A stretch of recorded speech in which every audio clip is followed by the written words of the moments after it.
खै त अरू साथीहरू आउनु भएन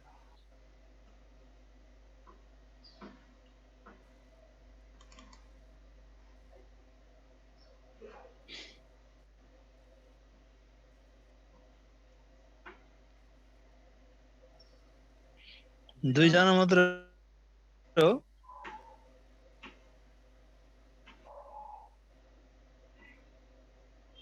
आउँदै क्लास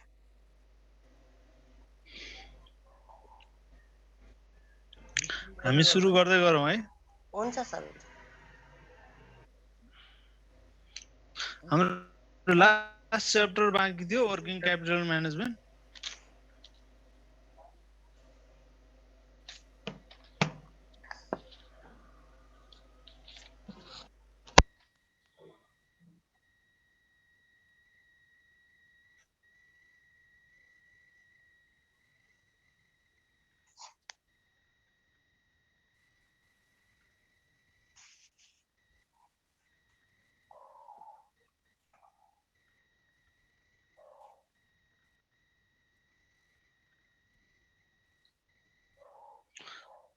वर्किङ क्यापिटल म्यानेजमेन्ट अब यो अलिकति अगाडि थ्योरी छ overview of working capital management भनेर खास त यो के हो भने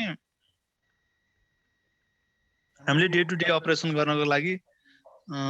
कति चाहिँ वर्किङ क्यापिटल अथवा करेन्ट एसेट्स कति राख्नुपर्छ भन्ने कुरा चाहिँ हामीले हेर्ने हो यसमा र हाम्रो के हुन्छ भने क्यास आउटफ्लो हुन्छ इनफ्लो हुन्छ र इनफ्लो र आउटफ्लो हुँदाखेरि क्यास कन्भर्सन साइकल कति हुन्छ त्यसमा हामीले चाहिँ क्यासको चाहिँ इनफ्लो र आउटफ्लो मिलाउन सकेन भने हामीले के हुन्छ भने बेलामा हामीले अपर्च्युनिटीहरू लस हुन सक्छ अपर्च्युनिटी गेन गर्न सक्दैनौँ भन्ने हुन्छ अब विभिन्न फर्मको साइज क्यास कन्भर्सन साइकल कति छिटो क्यासमा कन्भर्सन हुन्छ हामीले क्रेडिट सेल्स गरेको कुराहरू हामीले दिनुपर्ने चाहिँ क्रेडिट पर्चेसलाई कति छिटो दिनुपर्छ प्रोडक्सन पोलिसी कस्तो छ हाम्रो क्रेडिट पोलिसी कस्तो छ मनी मार्केट कति छ लोन कति छिटो लिन सकिन्छ यस्ता कुराहरू चाहिँ के हुन्छ त भन्दा यस्ता फ्याक्टरहरू चाहिँ वर्किङ क्यापिटलको लाई एफेक्ट पार्ने फ्याक्टरहरू हुन्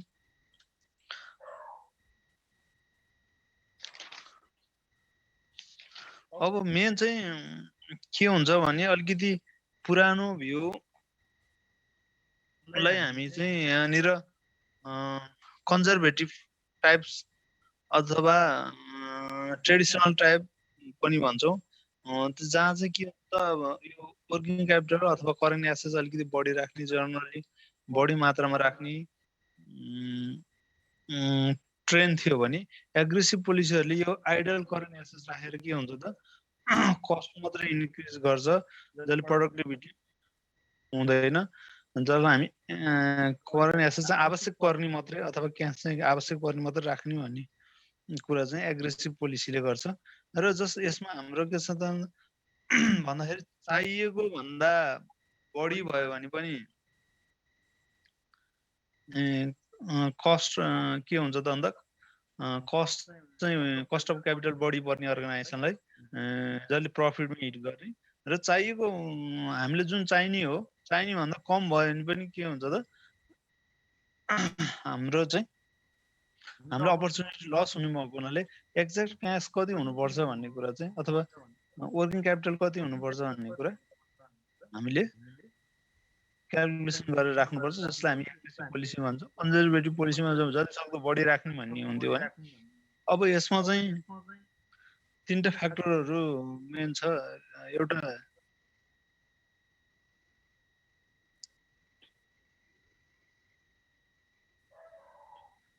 रेस्ट्रिक्ट मोडरेट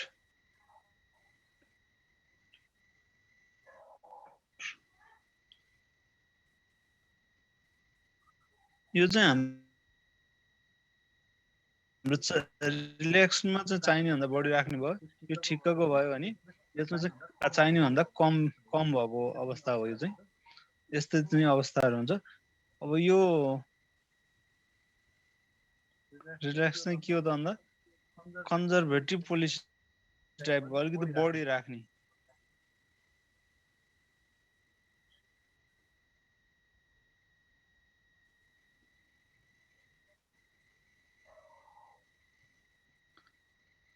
यो मोडर्न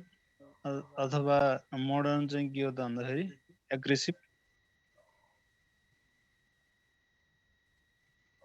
पोलिसी भयो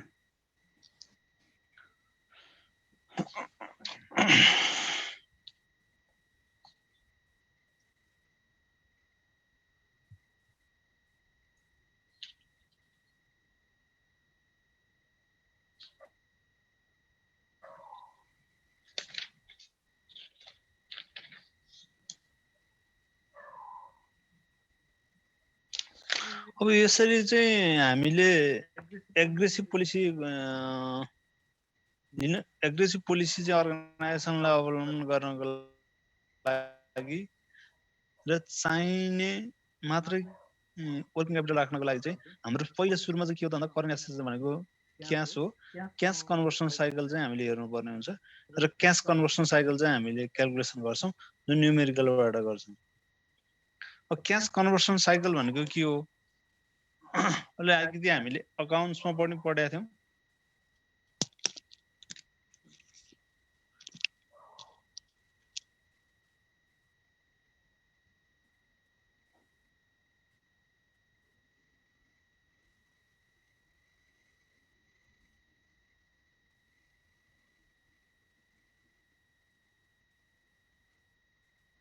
क्यास कन्भर्सन साइकल सीसीसी पनि भन्थ्यौँ हामीले हैन यो चाहिँ क्यास हामीले कुनै र मेटेरियल बाइ गर्छौँ बाइ गर्दाखेरि पुरै क्यास तिर्दैनौँ केही हामीले उधारोमा भनौँ अथवा क्रेडिट पर्चेस गर्छौँ क्रेडिट प्रोसेस गरिसकेपछि त्यसले ल्याएर प्रोसेसिङ गर्न केही टाइम लाग्छ र आफ्टर प्रोसेसिङ हामीले सेल गर्छौँ सेल गर्दा पनि हामीले के भन्छ क्रेडिट सेल्स गर्छौँ त्यो क्यास कलेक्सन हुन टाइम लाग्छ र हामीले क्यास उता पेमेन्ट कति छिटो गर्छौँ र यता क्यास कलेक्सन कति छिटो गर्छौँ त्यो एउटा साइकल बन्छ त्यो साइकल चाहिँ के हो त क्यास कन्भर्सन साइकल हो अब क्यास कन्भर्सन साइकल क्याल्कुलेसन गर्नुभन्दा अगाडि जुन हामीले र मेटेरियल लिएर आएर अपरेटिङ गर्छौँ त्यो अपरेटिङ साइकल हेरौँ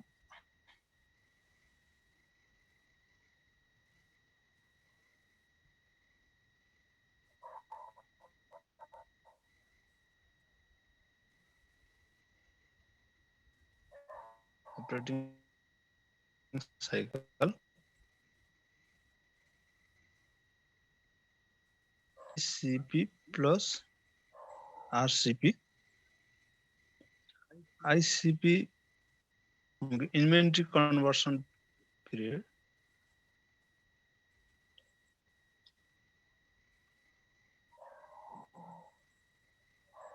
inventory conversion period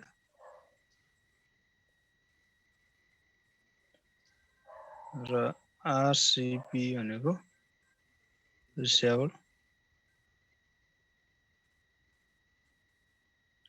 receivable conversion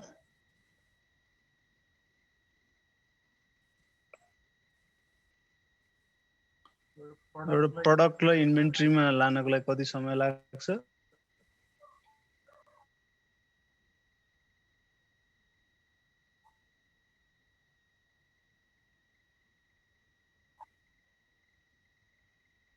समय लाग्छ हामी रिसिभेबल कन्भर्सन भन्छौँ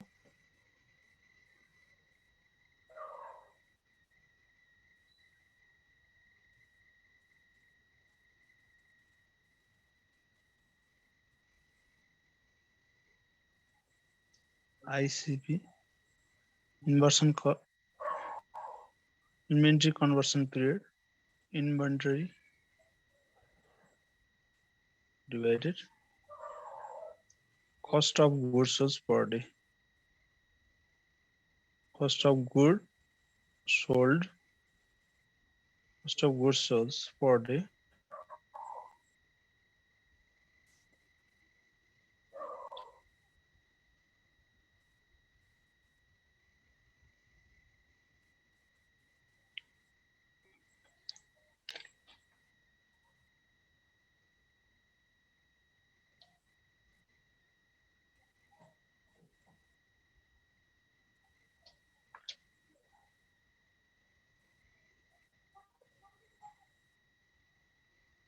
फेरि आरसीबी कसरी निकाल्छौँ भन्दाखेरि receivable conversion period average receivable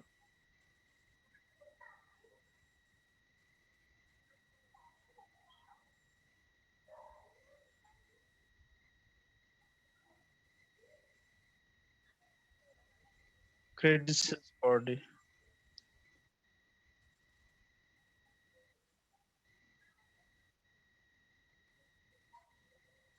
हाम्रो अपरेटिङ साइकल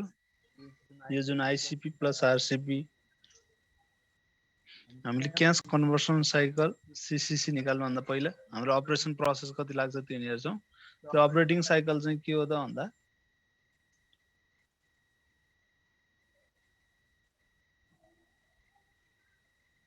र मेटेरियल इन्भेन्ट्रीमा जानको लागि कति समय लाग्छ जसलाई हामी आइसिपी इन्भेन्ट्री कन्भर्सन पिरियड भन्छौँ र आरसीबी भनेको सेल्स गरिसकेको रिसिएबल हुन कति टाइम लाग्छ त्यो आरसीबी रिसिएबल कन्भर्सन पिरियड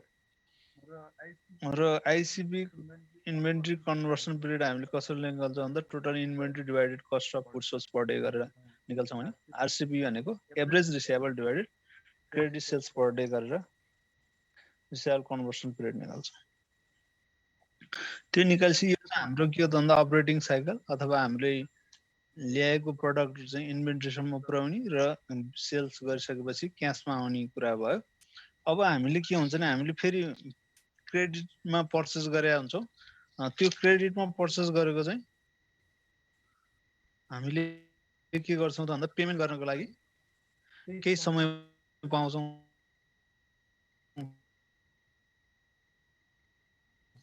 क्रेडिटमा तुरुन्तै पे गर्दैनौँ जसलाई चाहिँ केही समय पाउँछौँ जसलाई हामी क्लियर गर्दै लेख्नु होला क्यास कन्भर्सन साइकल गर्नको भनेको थिएँ क्रेडिट सेल्स पनि गर्छौँ क्रेडिट पर्चेस पनि गर्छौँ अब क्रेडिट पर्चेस गरेको त हामीले त्यो घटाउनेलाई हामी के भन्छौँ त भन्दाखेरि पेबल डिफरल पिरियड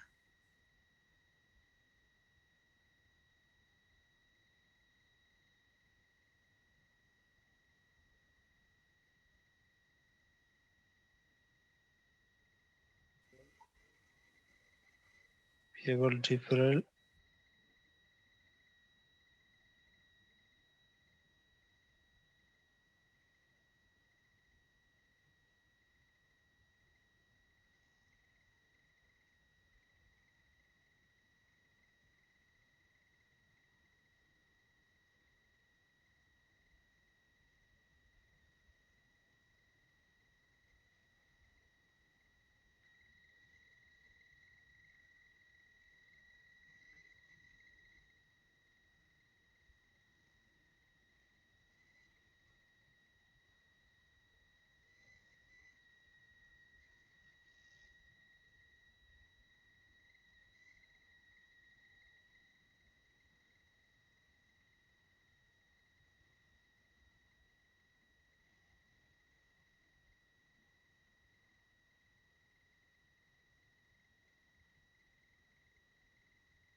प्रत्येक अर्डरमा कस्ट लाग्छ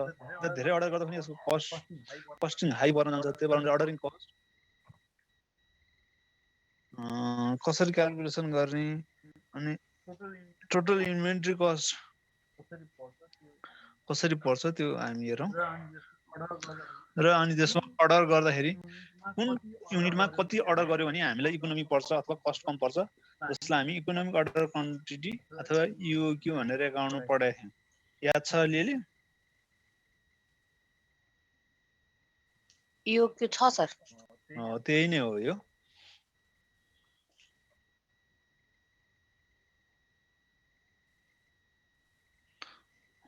कस्ट को फर्मुला लेखौँ total carrying cost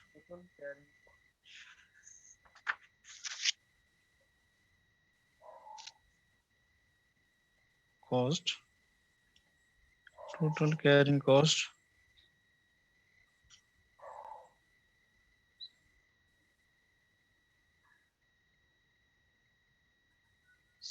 C into Q by 2 है where C भनेको के हो त भन्दा carrying cost per unit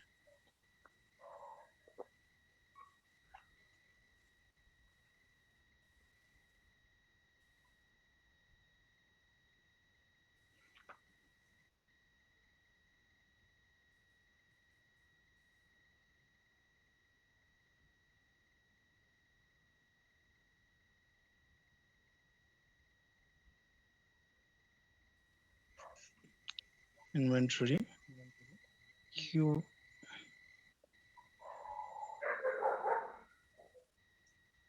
by 2 गरेको चाहिँ के हो त भन्दा एभरेज इन्भेन्ट्री युनिट निकालेको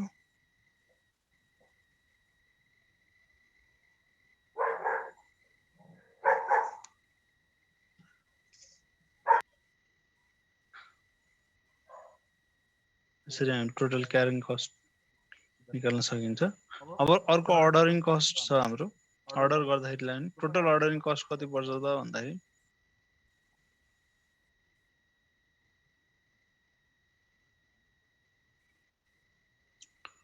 total ordering cost per unit into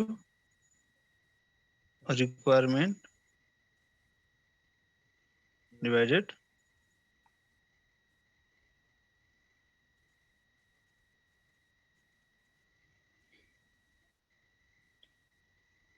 Q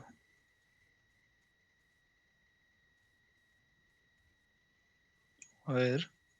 O भनेको ordering cost per order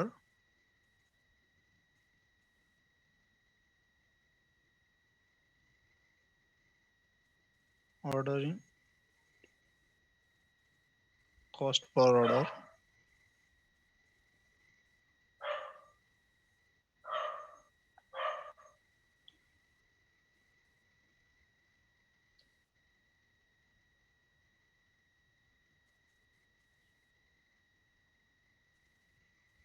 or total requirement of inventory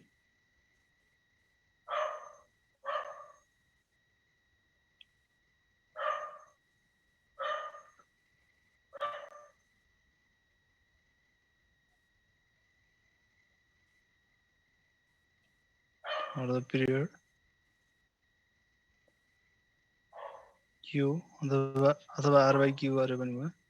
यो भनेको चाहिँ के हो त भन्दा number of order to be placed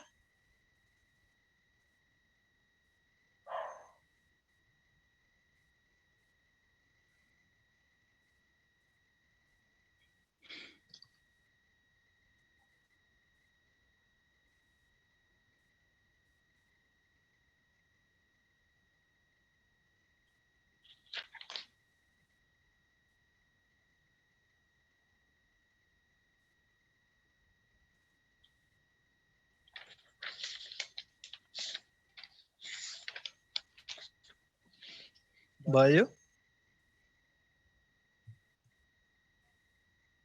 भयो सर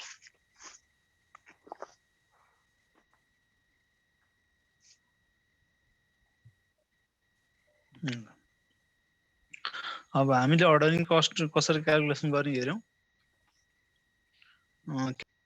क्यारिङ कस्ट कसरी क्याल्कुलेसन गर्ने हेर्यौं अब टोटल इन्भेन्टरी कस्ट अथवा टोटल कस्ट चाहिँ के हो त भन्दा ordering cost plus carrying cost हो टोटल कस्ट अथवा total inventory cost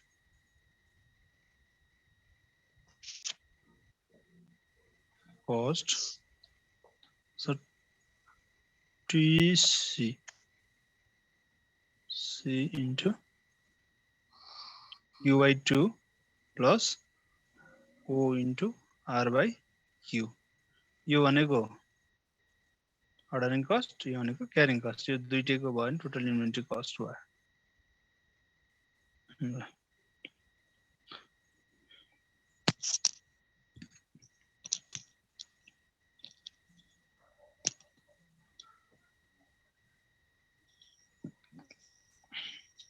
total cost भनेको carrying cost plus ordering cost भयो नि त हो हो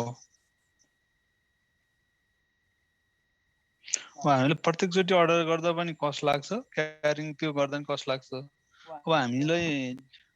अब पटक पटक अर्डरिङ गर्दा पनि कस्ट धेरै लाग्ने हुनाले हामीलाई सस्तो पनि हुनु पर्यो, अनि त्यसपछि कस्ट पनि कम पर्नु पर्यो। त्यसलाई हामी के भन्छौँ त, इकोनोमिक अर्डर क्वान्टिटी इओक्यू भनेको चाहिँ त्यो हो। अब त्यसको फर्मुला चाहिँ के हो त भन्दाखेरि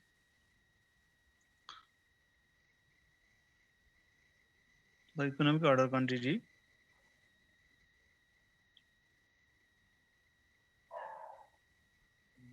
order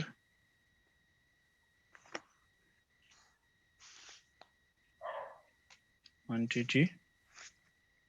EOQ के छ फर्मुला अकाउन्ट्स मा गरेको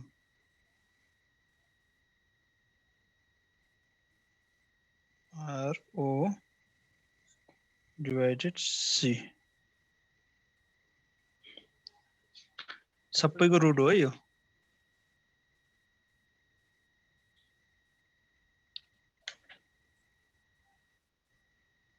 सबैको रुट हो खास चाहिँ यस्तो गर्न रुट 2RO divided C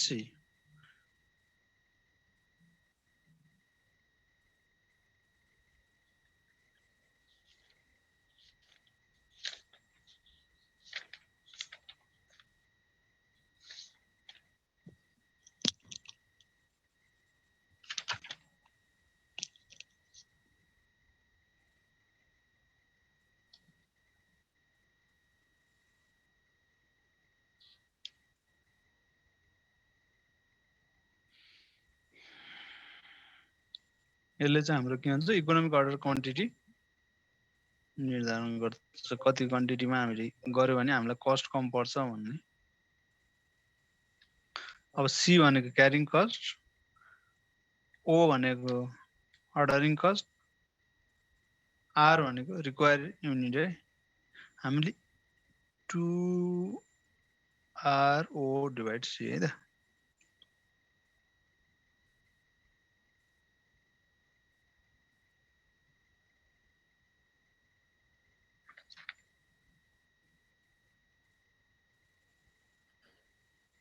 अब total cost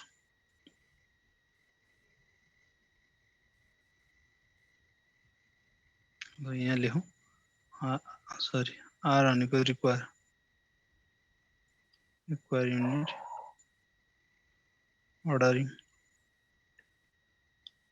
ordering cost and carrying cost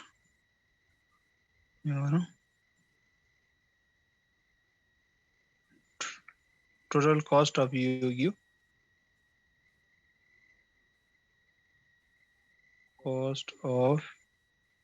EOQ economic order quantity carrying cost economic order quantity EOQ divided to plus ordering cost into required unit divided Q आयो नि। यो formula लियो भने हामीले के आउँछ त total cost of economic order quantity आउँछ।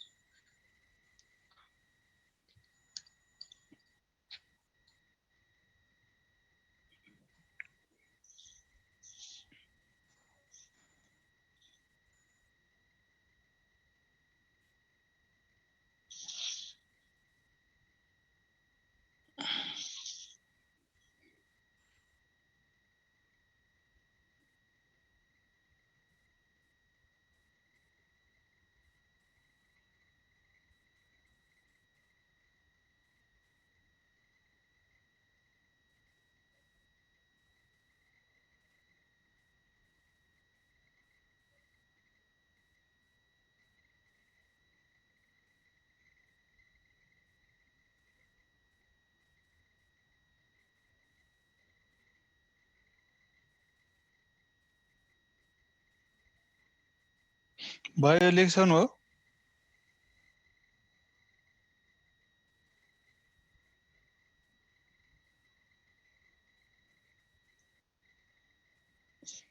सनीजी लेखिसके sir. सुनो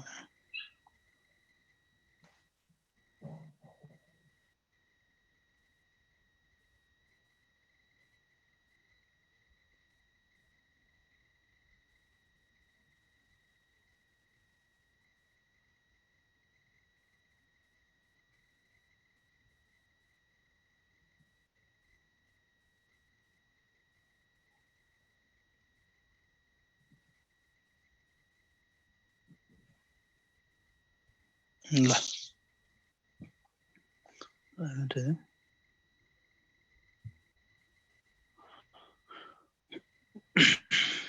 अब रिअर्डर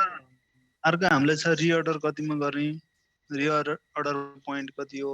हामीले अर्डर गर्दाखेरि के हुन्छ नि बाटोमा भन्छ नि बाटोमा लाग्ने समय हुन्छ अनि अर्डर गर्ने बित्तिकै हामीलाई आउँदैन केही चाहिँ के त अर्डर लिइसकेपछि उसले टाइम लिन्छ र कहिलेकाहीँ अर्डर गर्ने बित्तिकै पठाइदिन्छ त्यसलाई टाइमलाई चाहिँ हामी जुन टाइम लाग्छ अर्डर गरेदेखि हामीसँग डेलिभरी हुनको लागि डेलिभरी टाइम अथवा हामी लिड टाइम भनेर भन्छौँ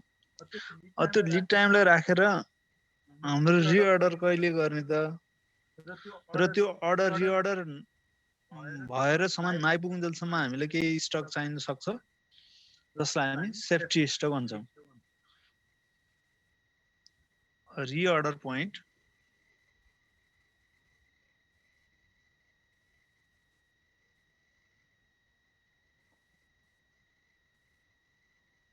ROP reorder point ROP average lead time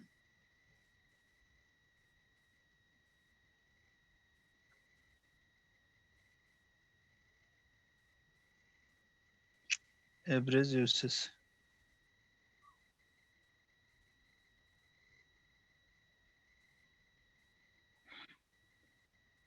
lead time भनेको हाम्रो डेलिभरी गर्नको लागि आउने टाइम र त्यो बेलासम्म हामीलाई कति चाहिँ एभरेजमा कति युज हुन्छ त्यो युसेज अनि रिअर्डर पोइन्ट हामीले त्यसरी पत्ता लगाउँछौँ आरओपी भनेको रिअर्डर पोइन्ट अब सेफ्टी स्टक भनेको अब कहिलेकाहीँ अब भन्ने बित्तिकै सामान नआउन सक्छ डेलिभरी नहुन सक्छ त्यस्तो अवस्थामा केही सेफ्टी स्टक राख्न पर्ने अवस्था रहन्छ जसलाई क्वेसनले नै भनेको हुन्छ यदि युनिट सेफ्टी राख्ने भनेर यदि सेफ्टी स्टक राख्नुपर्ने अवस्थामा आयो भने reorder point average lead time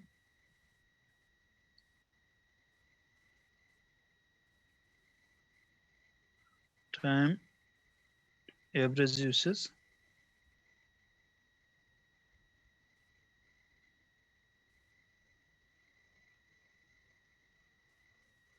plus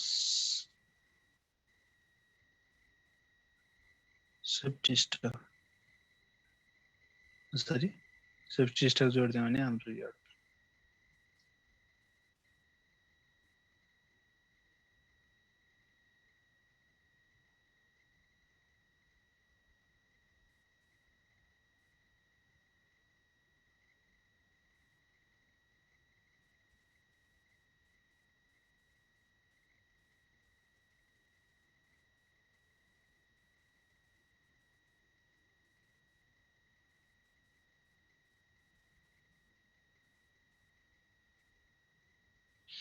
त्यो कहिलेकाहीँ गुड इन ट्रान्जिट भनेर पनि दिन्छ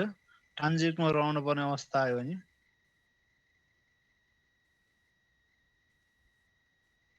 ट्रान्जिटमै गुड्स रहन्छ भने जस्तै हामीले अर्डर गर्यौँ एउटा ट्रान्जिटमा रहन्छ फेरि अर्को अर्डर गर्छौँ रिअर्डर भनेको पोइन्ट दियो त्यो ट्रान्जिटमा भएको त आइपुग्छ फेरि त्यस्तो अवस्था आयो भने गुड्स इन ट्रान्जिट दियो भने reorder point equal to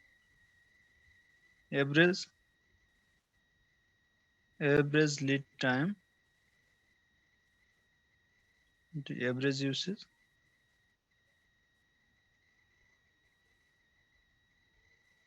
plus safety stock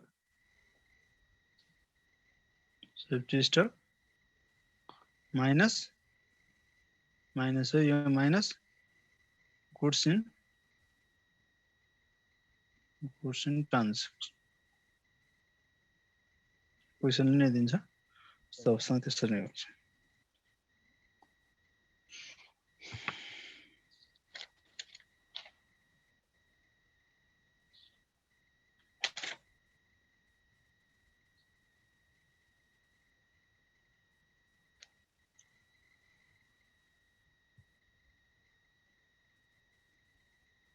भयो भयो सर अब हाम्रो अर्को फर्मुला छ कहिलेकाहीँ आउट अफ स्टक हुँदाखेरि चाहिँ हामीलाई केही अपर्च्युनिटी लस हुन्छ होइन मैले कुरा गरेको थिएँ त्यसको कस्ट पनि हामीले क्यालकुलेसन गर्न सकिन्छ यदि आउट अफ स्टक भयो भने हामीलाई कति लस हुने रहेछ त भन्दाखेरि expected annual stock out cost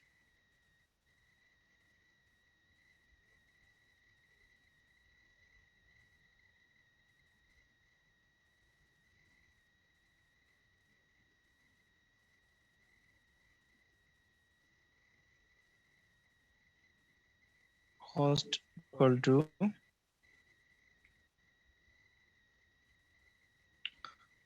stock out cost per unit stock out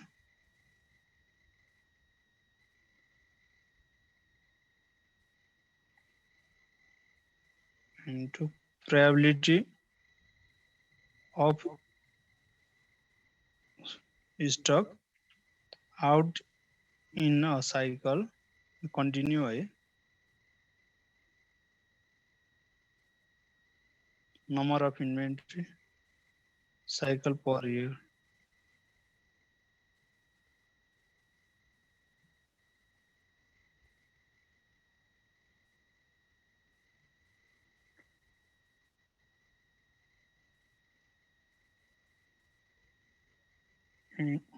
cycle per year ल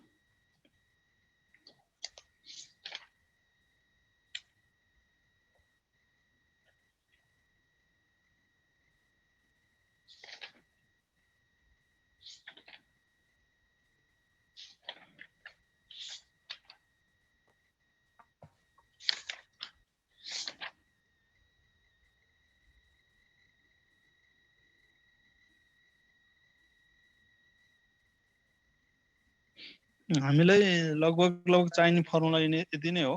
यो च्याप्टरमा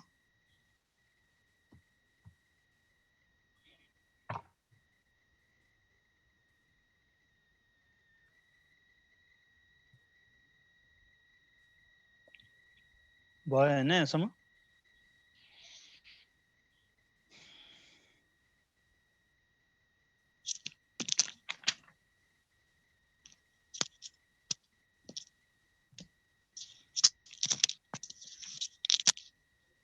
भयो सर भयो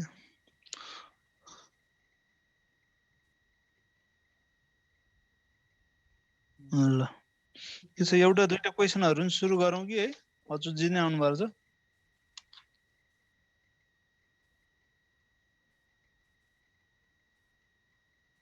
हेलो सर एक्जाममा कति मार्क्स क्वेसन आउँछ यो त्यस्तो कति मार्क्स हो त अब कसैले भनौँ लङ क्वेसन त खासै नआउनु पर्ने हो योबाट अहिलेसम्म त्यो प्याटर्न हेर्दा वेट हेर्दा पनि लङ क्वेसन त नआउला बढी एन्ड 10 नट 2 मार्क्समा 2 हैन 3 मार्क्समा आउँछ के हैन 3 4 5 मार्क्समा आउँछ के अहिले त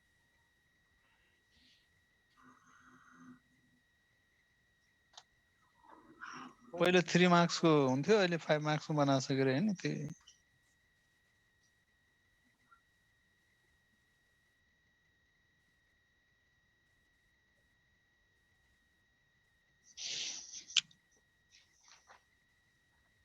के गरौँ एउटा क्वेशन गरौँ एउटा दुईटा हुन्छ सर गरौँ है क्वेशन 1 नै हेरौँ त 1 हेरौँ हाम्रो 1 जस्तै 2 3 4 5 सम्म छ त्यो 6 बाट डिफरेन्ट प्याटर्नको छ भोलि गर्न सजिलो हुन्छ ल 1 कै हेरौँ त 8.1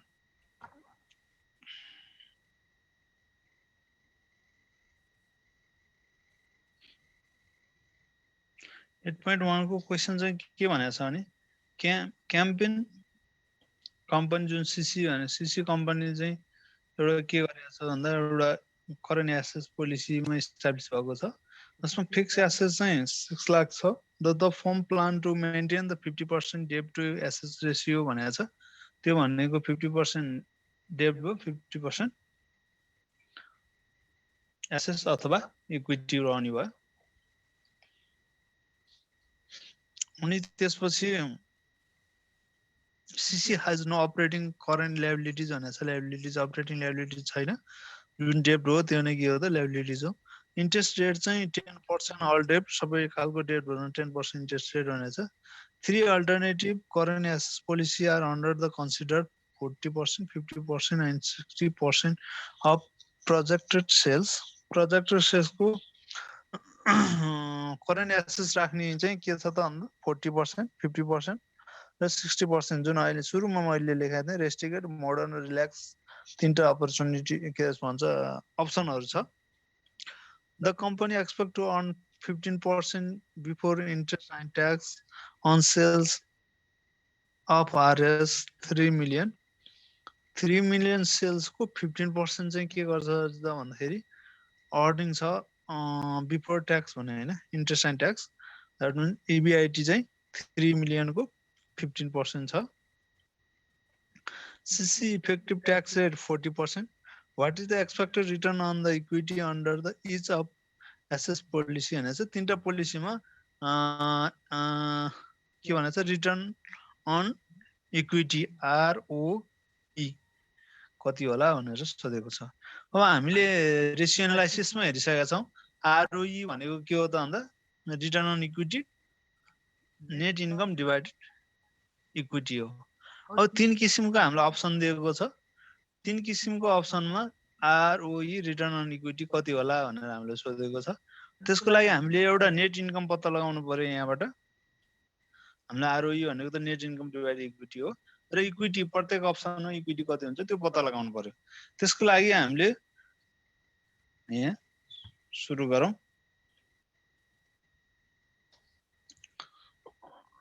पहिलो त तीनटा अप्सनबाट हामीले डेट कति छ इक्विटी कति हुन्छ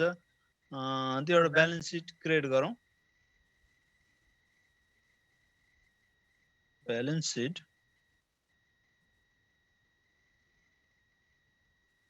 under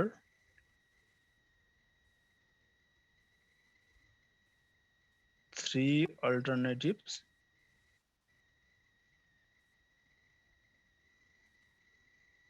alternative policies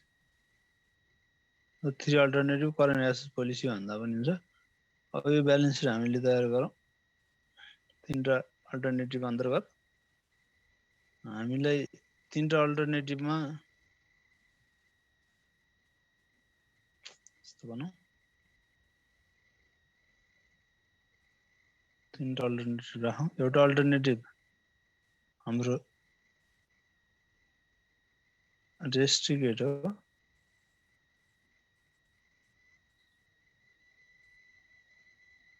जुन हामी 40% भनेको छ क्वेशनले दिएको छ 40% अफ सेल्स राख्ने करेन्ट एसेट्स भनेको छ दोस्रोमा मोडरेट 50% सेल को राख्ने भनेको छ सेल्स कतिको र अर्कोमा रिल्याक्स 60% सेल्स को चाहिँ करेन्ट एसेट्स राख्ने भनेको छ अब यहाँ डिटेल्समा हामीले सुरुमा दिएको छ फिक्स एसेट्स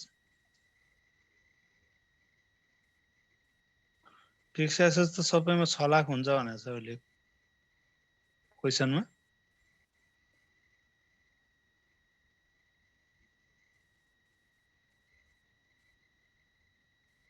अनि अर्को हाम्रो चाहिँ करेन्ट एसेट्स अब करेन्ट एसेट्स चाहिँ कति हो त भन्दाखेरि यो रेस्टिकेटमा 40% अफ सेल्स हुन्छ मोडर्नमा 50% अफ सेल्स हुन्छ रिल्याक्समा 60% अफ सेल हुन्छ अनि सेल्स हुन्छ अनि क्वेशनले दिएको छ क्वेशन हेर्नु होला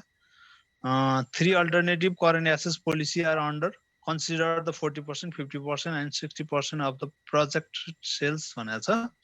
र हाम्रो प्रोजेक्टेड सेल्स कति हो भन्दाखेरि हामीले दिएको छ 3 million भनेको 30 लाख हो 30 लाखको चाहिँ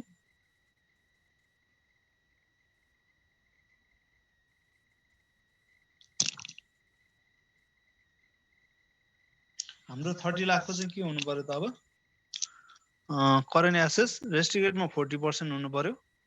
मोडरेटमा 50% हुनु पर्यो र रिल्याक्समा 60% हुनु पर्यो अब 30 लाखको 40% भनेको कति हो त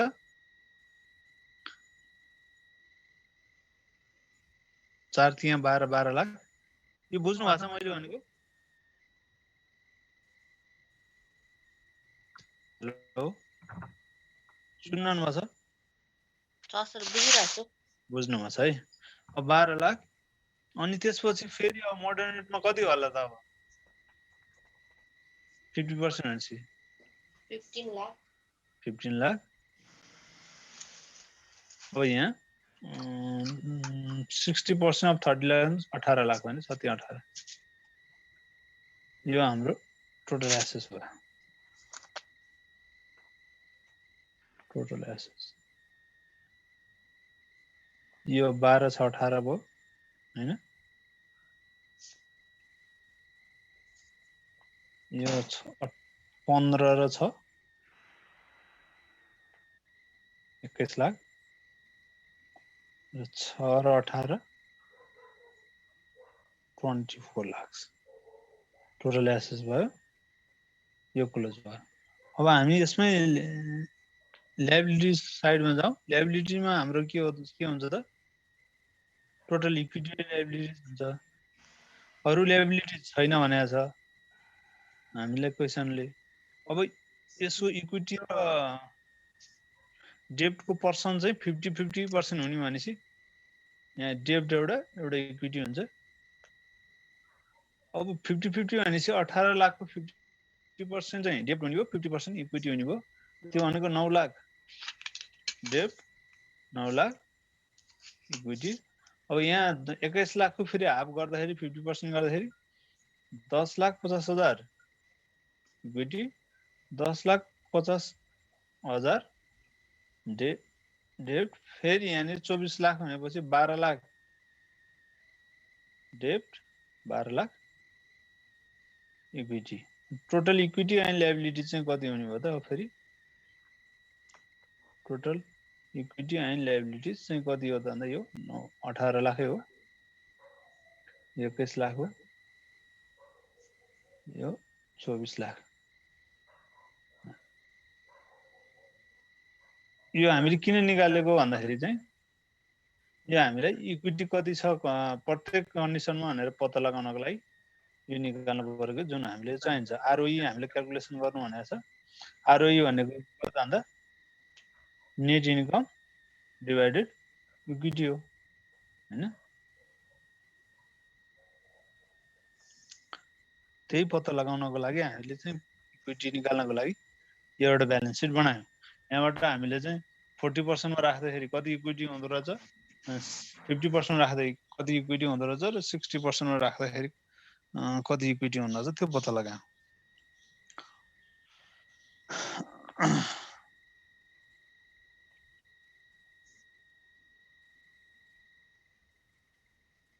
ठीक छ यहाँ बुझ्नु भएको छ सर अब हामीलाई इक्विटी त हामीले पत्ता लगायौं फेरि हामीले नेट इन्कम पत्ता लगाउनु पर्यो हैन हजुर अब नेट इन्कम पत्ता लगाउँदाखेरि अल्टरनेटिभ त यिनै हो अब हाम्रो पहिला हटाउँ त यो ब्यालेन्स सिट हटाएर अब हामी इन्कम स्टेटमेन्ट तिर जाउँ तीनटै अल्टरनेटिभको चाहिँ हामीले के गरौँ त इन्कम स्टेटमेन्ट बनाउँ अब यहाँ ब्यालेन्स सिटको ठाउँमा इन्कम स्टेटमेन्ट हुने भयो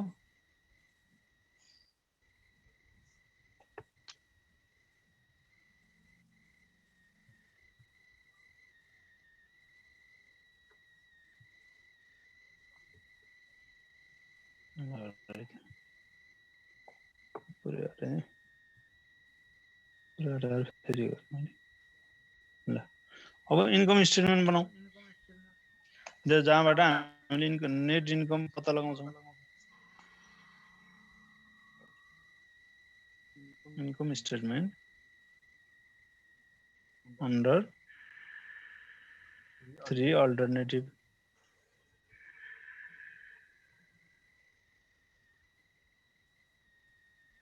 हो 3 अल्टरनेटिभ हामीसँग के थियो भन्दाखेरि रेस्ट्रिकेट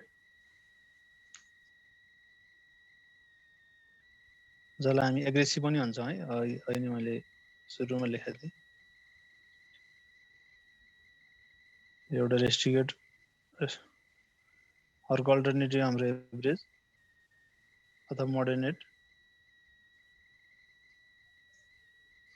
र अर्को हाम्रो रिल्याक्स अथवा यो के हो भन्दा कन्जर्भेटिभ हो 3 किसिमको अल्टरनेटिभ छ अब हामीले इन्कम स्टेटमेन्ट बनाउँदा सुरुमा सेल्स आउँछ सेल्स त सबैमा 3 मिलियन हो भनेको 30 लाख एभरेजमा 30 लाख रिल्याक्समा 30 लाख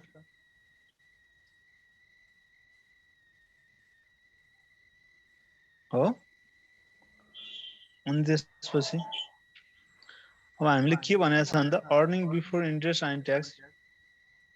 EBIT कति हुन्छ रे भनेको छ नि 15%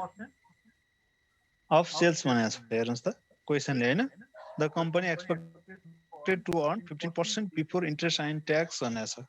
कम्पनीले बिफोर इन्ट्रेस्ट एन्ड ट्याक्स भनेको earning before interest and tax कति हुने एक्सपेक्टेड गरेको छ 15% गरेको छ यो 15% के को त भन्दा सेल्सको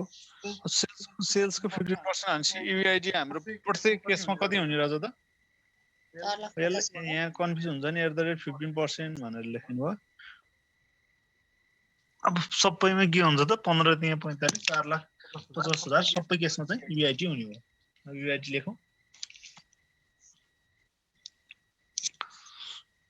कस्तो चिसो बढिसक्यो है अहिले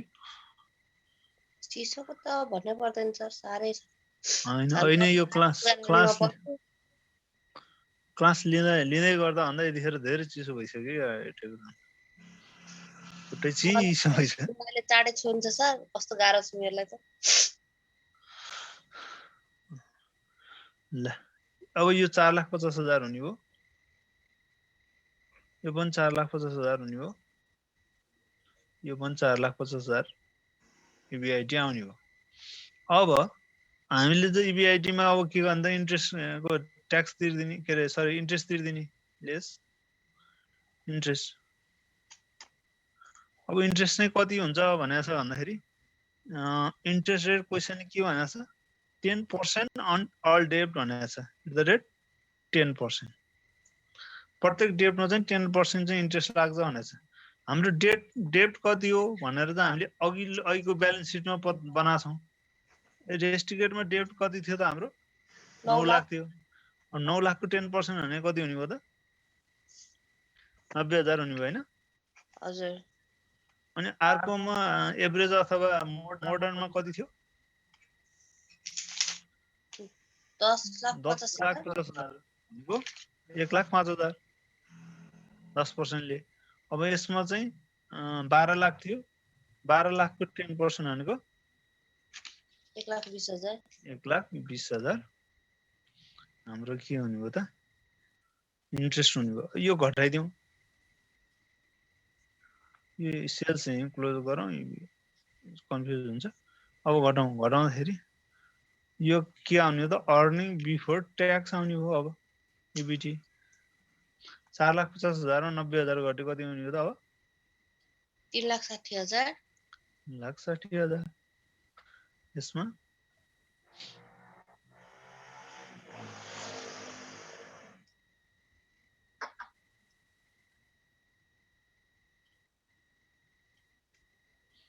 त्यसमा 3,45,000 हुन्छ 3,45,000 अब यसमा 1,20,000 घट्यो भनेपछि 3,50,000 मा 20 3,30,000 होला 30,000 यो हाम्रो अर्निङ बिफोर ट्याक्स भयो EBT हो अब लेस ट्याक्स गरौँ लेस ट्याक्स @ ट्याक्सको रेट कति छ हामीलाई 40% दिएको छ अब यसकै 40% गरौँ 3,60,000 को 40% गरौँ कति आउँछ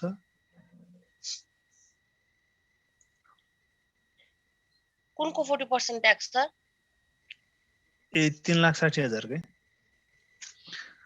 अर्निङ बिफोर ट्याक्स जति आएको छ त्यसकै 40% ट्याक्स तिर्ने त हो नि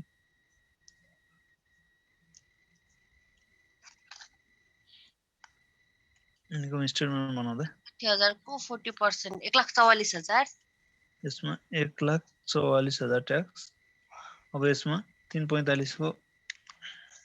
138 1,38,000 यसमा 3,30 को 132 1,32,000 अब यो ट्याक्सको एमाउन्ट पनि घटाइसकेपछि आउँछ के हो त हाम्रो अर्निङ आफ्टर ट्याक्स EAT अथवा नेट इन्कम हो नेट इन्कम निकालौँ त 136 बाट 144 सरी 336 बाट 2,16,000 यसमा 2,07,000 2,07,000 अनि अब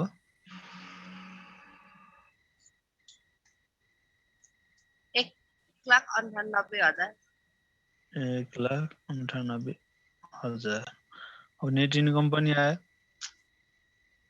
हाम्रो अगाडि ऊ पनि आएको छ इक्विटी पनि अब हामीले ROE निकालौँ प्रत्येक कन्डिसनमा ROE निकाल्दाखेरि यो केसमा के हुने भयो net income divided equity net income divided equity net income divided equity net income भनेको 216 छ इक्विटी रेस्टियरमा अगाडि निकाले छौं कति भन्दा 9 लाख अब त्यो गरौँ त कति आउँछ पर्सेन्टेजमा राखौं ROE भनेको नेट सर्टिफिकेट निकाल्नु पर्ने हो नेट इन्कम डिवाइडेड इक्विटी गरेर इक्विटी गरौँ क्याल्कुलेसन गरेर यहाँ पर्सेन्टेज राखौं कति आउँछ यहाँ कति आउँछ यहाँ कति आउँछ त्यही नै सोधे हामीले खास त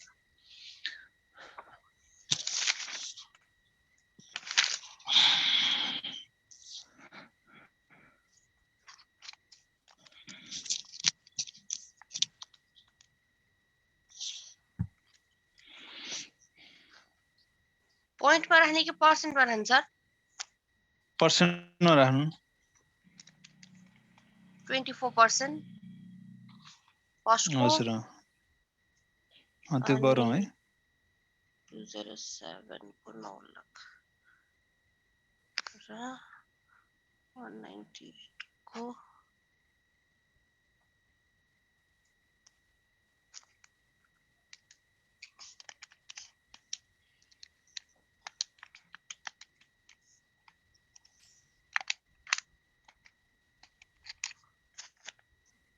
0.23 को 23% भयो जति चाहिँ करेन्ट एसेस बढी राख्दै गछ त्यति चाहिँ के हुन्छ net in return on equity 22 sir 24 अनि 23 अनि 22 त्यति आउँछ र हजुर 2,07,000 डिवाइड कति गरौँ इक्विटी ए सरी मिस्टेक भयो इक्विटी चेन्ज छ नि त मैले त सेम गरेछ नि त इक्विटी सेम गर्नु हो यसको मोडर्नेटको इक्विटी बढी छ 5 4 वटा 0 शिट के सुरुमा गरेछ है 12 लाख 207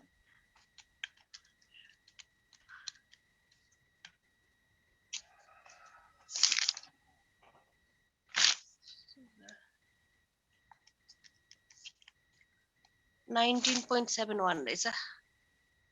त्यस्तै यो के हुँदै गएको छ नि खास भने यो देखाउन खोजेको अर्को के छ भने 2 नम्बरमा हामीले लेख्नु पर्छ 1 नम्बरमा त लेख्न केही भनेको छैन 2 नम्बरमा चाहिँ 1 मा क्याल्कुलेसन गरेर 2 3 मा चाहिँ हामीले के लेख्नको लागि पनि भनेको छ यसले के भन्छ नि अब घट्दै आएको छ नि त रिटर्न अन इक्विटी त जति हामीले बढी चाहिँ करेन्ट एसेस राख्यौ त्यति रिटर्न अन इक्विटी घट्दो रहेछ यही लेभलको इन्कम गर्दा पनि यही कुराहरु हेरेर लेख्ने हो यो गर्ने यो 2 नम्बरमा हामीले ब्यालेन्स सिट बनाउनु पर्दैन इन्कम स्टेटमेन्ट मात्रै बनाए हुन्छ र नेट इन्कम मात्रैको हेर्ने भनेको छ 2 नम्बरमा। 3 नम्बरमा सेम प्रोसेस यही छ। ब्यालेन्स सिट बनाउने, इन्कम स्टेटमेन्ट बनाउने र आरओई निकाल्ने छ। र क्वेशन नम्बर 4 मा पनि आरओई निकाल्ने छ। अनि वर्किङ क्यापिटल निकाल्नु भनेको छ current assets minus current liability गर्यो भने वर्किङ क्यापिटल आउँछ। अनि करेन्ट रेशियो भनेको छ करेन्ट रेशियो भनेको current assets by current liabilities भइहाल्यो। 4 नम्बरको अरु यस्तै गर्ने नै हो। 2-3 मोडलबाट ब्यालेन्स सिट बनाउने, इन्कम स्टेटमेन्ट बनाउने त्यो गर्ने छ। अब क्वेशन नम्बर 5 को अलिकति डिफरेन्स छ। 4 सम्म हेर्नु होला, 5 बाट चाहिँ भोलि हामी हेरौँला नि त फेरि। हुन्छ सर। अब अरु भयो कि 5 को साथीहरु अरु भयो 5 को नि सम्म गरौँ भन्ने प्लान थियो आज। 5 को एउटा गर्न पाए 6 7 8 9 सम्म तपाईहरुले गर्न सक्नुहुन्छ। फेरि त्यो हेरे पनि हुन्छ। 6 को केही पनि छैन। 6 र 7 को अहिले हामीले फर्मुला लेखेका छौं नि क्याश कन्भर्सन साइकल। हजुर त्यो दिएको छ। अनि त्यो दिएको छ क्याश इन्भेन्टरी कन्भर्सन गर्नु दिएको डेट दिएको छ। क्याश कन्भर्सन गर्नु दिएको छ। पेएबल डिफरेन्स पनि दिएको छ। त्यो राखेर डाइरेक्ट भ्यालु निकाल्ने हो। 6 र 7 को पनि त्यस्तै होला सर त्यसले हैन? 7 को नि त्यही नै हो। क्याश कन्भर्सन साइकलै हो। अनि 8 को 8 9 सम्म क्याश कन्भर्सन साइकल मात्रै छ। हो तिनीहरु छ। कतिसम्म गर्न सकिन्छ एकचोटि हेर्नु होला। अनि त्यसपछि बाँकी रहेको भोलि डिस्कस गरौँला नि त। हुन्छ सर। है त? हस् सर। हस् ल आज त्यो। हस् thank you sir. Good night sir. Thank you good night. अरु क्लास छैन नि अब?